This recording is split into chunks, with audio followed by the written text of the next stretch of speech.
ಉಚ್ಚ ನ್ಯಾಯಾಲಯ ಸಾಮಾಜಿಕವಾಗಿ ಎಲ್ಲರಿಗೂ ಒಳ್ಳೆಯದಾಗುವಂಥ ಒಂದು ತೀರ್ಪನ್ನು ಕೊಟ್ಟು ಅಯೋಧ್ಯ ಮಹಾನಗರದಲ್ಲಿ ಇತಿಹಾಸ ವರ್ಣನೆ ಮಾಡಿ ಶ್ರೀರಾಮ ಮಂದಿರವನ್ನು ಸ್ಥಾಪನೆ ಮಾಡಲಿಕ್ಕೆ ಒಂದು ವಿಶೇಷ ಆದೇಶ ಕೊಟ್ಟ ಹಿನ್ನೆಲೆಯಲ್ಲಿ ಎಲ್ಲ ಸರ್ವಧರ್ಮದವರ ಒಂದು ಸಮನ್ವಯತೆಯಿಂದ ಒಂದು ವಿಶ್ವಾಸಪೂರ್ವಕವಾಗಿ ಆ ಒಂದು ಕಾರ್ಯ ಪ್ರಾರಂಭ ಆಗಿತ್ತು. ಕೇವಲ 2 ವರ್ಷಗಳಲ್ಲಿ ಒಂದು ಬೃಹದಾಕಾರವಾದ ಅತಿ ಹೆಚ್ಚು ಆರ್ಕಿಟೆಕ್ಟ್ ಅನ್ನು ಹೊಂದಿದ್ದಂತಹ ಒಂದು ಶ್ರೀರಾಮ ದೇಗುಲ ಈ ದೇಶದಲ್ಲಿ ಇಂದಿಗೆ 3ನೇ ವರ್ಷದಲ್ಲಿ ಪ್ರಾರಂಭ ಆಯಿತು. ಇವತ್ತೊಂದು ಈ ದೇಶದ ಪುಣ್ಯಸ್ಥಳ ಪುಣ್ಯಕ್ಷೇತ್ರ, ಯಾವ ದಶರಥ ಮಹಾರಾಜ ಈ ದೇಶವನ್ನು ಆಳಿದ್ದ ಅವನ ಸುಪುತ್ರ ಶ್ರೀರಾಮನ ಹೆಸರಿನಲ್ಲಿ ಒಂದು ಒಳ್ಳೆಯ ದೇವಸ್ಥಾನ ಪ್ರಾರಂಭ ಆಯಿತು. ಅದರ ಸವಿ ನೆನಪಿಗಾಗಿ ಹುಳಿಯಾರಿನ ಪಟ್ಟಣ ಪಂಚಾಯಿತಿ ಈ ಮಳಿಗೆಗಳ ಮಾಲೀಕರೆಲ್ಲರೂ ಸೇರ್ಕೊಂಡು, ಇಲ್ಲಿರ್ತಕ್ಕಂಥ ವರ್ತಕರೆಲ್ಲರೂ ಸೇರ್ಕೊಂಡು ಈ ಒಂದು ವಾರ್ಷಿಕೋತ್ಸವ ಕಾರ್ಯಕ್ರಮವನ್ನು ವಿಜೃಂಭಣೆಯಾಗಿ ನೆರವೇರಿಸಿದ್ದಾರೆ. ನಿಜಕ್ಕೂ ಅವರಿಗೆ ನನ್ನ ತುಂಬ ಹೃದಯದ ಅಭಿನಂದನೆಗಳು. ಅಂತೆಯೇ ಈ ದೇಶದ ಸಂಸ್ಕೃತಿಯನ್ನು ಸಾರ್ತಕ್ಕಂತಹ ಇತಿಹಾಸವನ್ನು ಸಾರ್ತಕ್ಕಂತಹ ಒಂದು ಒಳ್ಳೆಯ ಸಾರ್ಥಕ ಕೆಲಸ ಭಾರತ ಸರ್ಕಾರ ಮತ್ತು ಹಿಂದೂ ಸಮಾಜದಿಂದ ಒಂದು ಶ್ರೀರಾಮ ದೇವಸ್ಥಾನ ಆಗಿರ್ತಕ್ಕಂಥದ್ದು ಈ ದೇಶಕ್ಕೆ ಒಂದು ಹೆಮ್ಮೆ ತರುವಂಥ ವಿಚಾರ.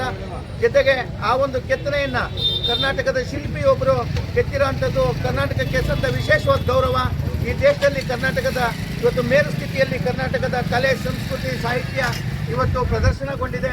ಈ ಒಂದು ಸಂದರ್ಭದಲ್ಲಿ ಈ ಕಾರ್ಯಕ್ರಮವನ್ನು ಅತಿ ಹೆಚ್ಚು ವಿಜೃಂಭಣೆಯಿಂದ ನೆರವೇರಿಸಿಕೊಟ್ಟಂಥ ಎಲ್ಲ ಹಿಂದೂ ಬಾಂಧವರಿಗೆ ಮತ್ತು ಎಲ್ಲ ಸಜ್ಜನರಿಗೆ ಅಭಿನಂದನೆಗಳನ್ನು ತಿಳಿಸ್ತಾ ಮತ್ತು ಈ ಕಾರ್ಯಕ್ರಮವನ್ನು ಆಯೋಜನೆ ಮಾಡಿರ್ತಕ್ಕಂಥ ಎಲ್ಲ ಆಯೋಜಕರಿಗೆ ಸಾರ್ವಜನಿಕವಾಗಿ ಮನುಕುಲದ ಪರವಾಗಿ ಅವರಿಗೆ ತುಂಬ ಹೃದಯದ ಧನ್ಯವಾದಗಳು.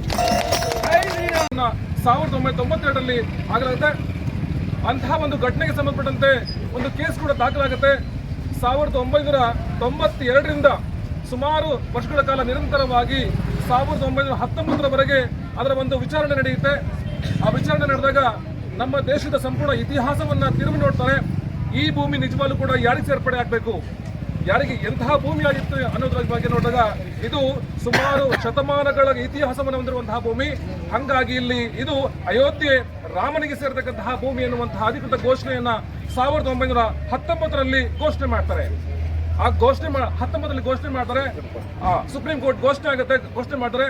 ಅಂತಹ ಕ್ಷಣದಿಂದನೇ ಅಯೋಧ್ಯೆಯಲ್ಲಿ ರಾಮ ಮಂದಿರ ಕಟ್ಟಬೇಕು ಅಂತ ಒಂದು ಘಟನೆಯನ್ನ ಶುರು ಮಾಡ್ತಾರೆ. ಆದರೆ ದುರಂತ ಅಂತ ಹೇಳಿದ್ರೆ ಕೋವಿಡ್ ಸಂದರ್ಭ ಬಂದ್ಬಿಡುತ್ತೆ. ಆದ್ರೂ ಕೂಡ ಜಗ್ಗಲ್ಲ. ಅಂದಿನ ಪ್ರಧಾನಿಯಂತಹ ಮೋದಿಯವರು ಆ ಒಂದು ಕೋವಿಡ್ ಅವಧಿಗಳಲ್ಲಿ ಅದಕ್ಕೆ ಅಡಿಪಾಯವನ್ನು ಹಾಕಿಸ್ತಾರೆ. ನಮ್ಮ ಕೈಲಿ ಚಪ್ಪಾಳ ತಟ್ಟಿಸ್ತಾರೆ, ನಮ್ಮ ಕೈಲಿ ಕ್ಯಾಂಡಲ್ ಹಚ್ಚಿಸ್ತಾರೆ, ನಮ್ಮ ಕೈಲಿ ಎಲ್ಲ ಬೆಳಕನ್ನು ಮೂಡಿಸ್ತಾರೆ. ಆ ಮೂಲಕವಾಗಿ ಇಡೀ ದೇಶದ ಜನರು ಅಯೋಧ್ಯೆಯ ಉದ್ಘಾಟನೆಯಲ್ಲಿ ಭಾಗಿಯಾಗಬೇಕು ಅನ್ನುವಂಥ ದೃಷ್ಟಿಯಲ್ಲಿ ಆ ಕೆಲಸನ ಮಾಡ್ತಾರೆ. ಅದಾದ್ಮೇಲೆ ಅಂದ್ರೆ ಅಧಿಕೃತವಾಗಿ 2024ರ ಒಂದು ಜನವರಿ 22ನೇ ತಾರೀಕು ಈ ಒಂದು ಅಯೋಧ್ಯೆಯಲ್ಲಿ ರಾಮ ಮಂದಿರವನ್ನ ನಿರ್ಮಾಣ ಮಾಡಿ ಅಧಿಕೃತವಾಗಿ ಉದ್ಘಾಟನೆ ಆಗುತ್ತೆ. ಅಂತಹ ರಾಮ ಮಂದಿರದಲ್ಲಿ ಇರುವಂತಹ ಒಂದು ರಾಮನಲ್ಲ ಆ ಒಂದು ರಾಮನ ಮೂರ್ತಿ ಎಲ್ಲಿದು ಅಂತ ಹೇಳಿದ್ರೆ ನಮ್ಮ ಕರ್ನಾಟಕ ರಾಜ್ಯದು ಅನ್ನುವಂತಹ ಹೆಮ್ಮೆ ನಮಗಿದೆ. ಅಂತಹ ಒಂದು ಬಾಲರಾಮವನ್ನ ಸ್ಥಾಪನೆ ಮಾಡಿದಂತಹ ದಿನ, ಇಂತಹ ಪುಣ್ಯ ದಿನ ಇದು 2024 ಜನವರಿ 22ರಂದು ಈ ಒಂದು ಅಧಿಕೃತವಂತಹ ಉದ್ಘಾಟನೆ ಮಾಡ್ತಾರೆ. ಸೊ ಇವತ್ತಿಗೆ 2 ವರ್ಷ ತುಂಬಿ 3ನೇ ವರ್ಷ ಕಾಲಿಟ್ಟಿದೆ. ಇಂತಹ ಒಂದು ಪುಣ್ಯ ದಿನವನ್ನ ಇಡೀ ದೇಶದ ಸಮಸ್ತ ಹಿಂದೂ ಬಾಂಧವರೆಲ್ಲರೂ ಕೂಡ ಇದನ್ನು ಪವಿತ್ರ ದಿನ ಅಂತ ಭಾವಿಸಬೇಕು. ಈ ದಿನಕ್ಕೋಸ್ಕರವಾಗಿ ಎಷ್ಟೋ ಜನರು ತಮ್ಮ ಜೀವನವನ್ನು ಅರ್ಪಣೆ ಮಾಡಿದರೆ, ಜೀವನ ಎಲ್ಲವನ್ನೂ ಕೂಡ ತ್ಯಾಗ ಮಾಡಿದರೆ, ಬಲಿದಾನ ಮಾಡಿದರೆ. ಅಂಥದ್ದೆಲ್ಲರೂ ಕೂಡ ಸಮರ್ಪಣಾ ದಿನ ಅನ್ನುವಂತಹ ಹಂತಗಳಲ್ಲಿ ಆಚರಣೆ ಮಾಡಬೇಕಾಗುತ್ತೆ. ಇಂತಹ ಹಿಂದೂ ಸಮಾಜಕ್ಕೆ ಒಬ್ಬ ಮೇರು ಪ್ರತಿಭೆ ಅಥವಾ ಇವತ್ತು ಹಿಂದೂ ಸಮಾಜ ದ್ಯೋತಕ ಯಾರು ಅಂತ ಹೇಳಿದ್ರೆ ಶ್ರೀರಾಮ ಅಂತ ಹೇಳ್ತೀವಿ. ಅಂತಹ ರಾಮನ ಒಂದು ಅಯೋಧ್ಯೆ ಪುಣ್ಯಕ್ಷೇತ್ರವಾಗಿದೆ. ಅಂತಹ ಒಂದು ಕ್ಷೇತ್ರದಲ್ಲಿ ರಾಮನ ಸ್ಥಾಪನೆ ಮಾಡ್ತಕ್ಕಂಥದ್ದು ನಮ್ಮೆಲ್ಲರ ಹೆಮ್ಮೆಯ ವಿಷಯ ಅಂತ ನಾವು ಹೇಳ್ಬೋದಾಗಿದೆ. ಜೊತೆಗೆ ಒಂದು ಮಾಹಿತಿ ಅಂತ ಹೇಳಿದ್ರೆ ನಿಮ್ಮೆಲ್ಲರಿಗೂ